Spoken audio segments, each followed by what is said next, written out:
We're here in Didcot, England at Team RJN Motorsport. That is the Nissan NISMO works team in most of the racing in Europe. And this is a car being prepped to go out for the 24 hours of Dubai. And all of this stuff is on for protective reasons, because the car is about to be whacked in a container which goes on a ship and sent off to somewhere in the desert.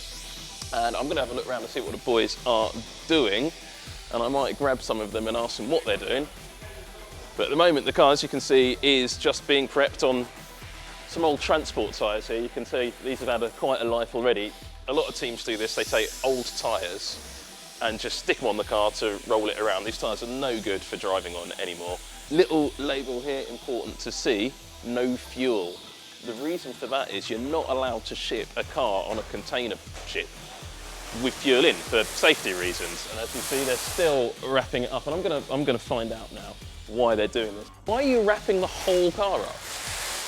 What we're doing to utilise the space correctly in the container, we're strapping the spares to the car. So on the front now there's a spare windscreen. That's arms going aching. Can't get a stand. But we have to put up with them sometimes. Anyway, yeah.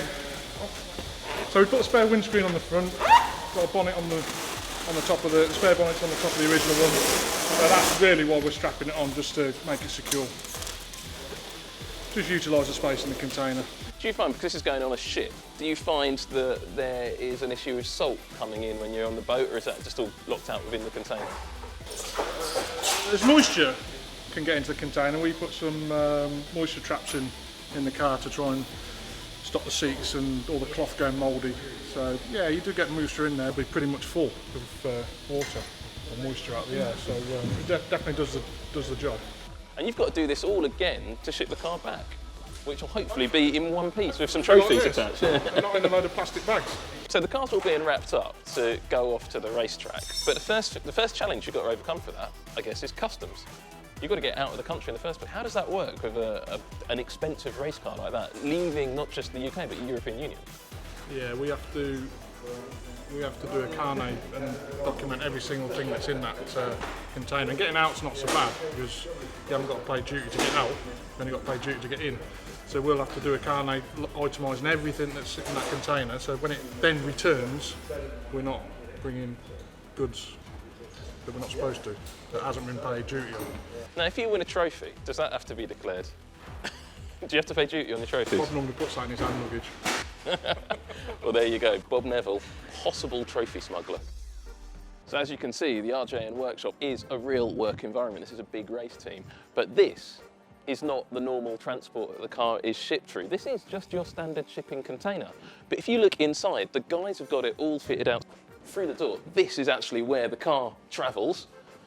That's the height, if you want to wonder how high up this is. And so that's why I have to crouch down. And if you can come in here, all the spares and all the team kit comes in right at the back here. So we've got some of the front bumpers and the front bodywork in here, more spares at the back. That's probably your team catering stuff in here. And in a minute, the car's going to roll right into here. And the team, RJN, have put in this special construction inside this container. And they use it for all of their international races where you can't take the normal team transporter. And now this container is the one that you'll see going onto one of those big container ships that you see chugging up and down the English Channel all the time.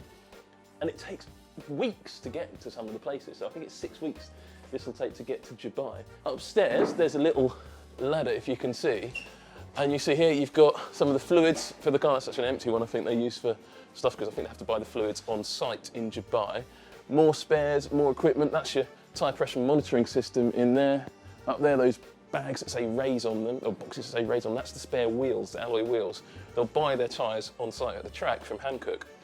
We've got the dolly jacks in there. Hopefully they won't be using those too much in the race. Absolutely everything the team need is in here. Even the team's spare underwear is in here. And that's not a joke, there is spare underwear for the team in here.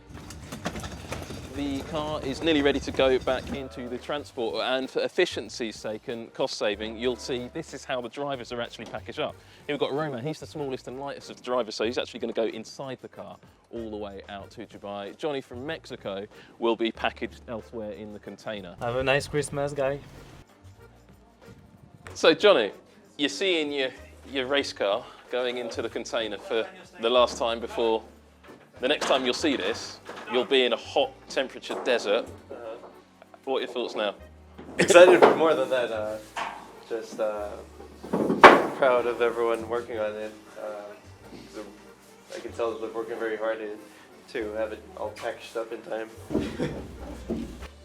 So this is the final stages of loading the car into the transport. As you can see, it's just being put away and the car will be fully secured down. There's some ratchet straps that have gone in. You can just see the last of them there ready to go in. I think Johnny from Mexico will have to be strapping that one down. The car will be strapped to the bottom of the container because where we're standing obviously is going to be on the high seas. It's going to be rolling and rattling around, so everything in here has to be secured because if it rattles around it'll fall over and get broken.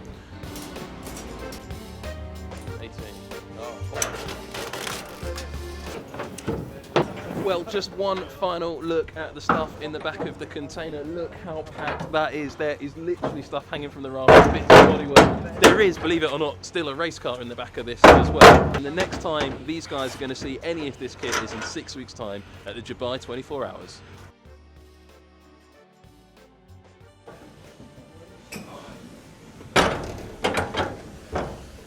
See you in Dubai.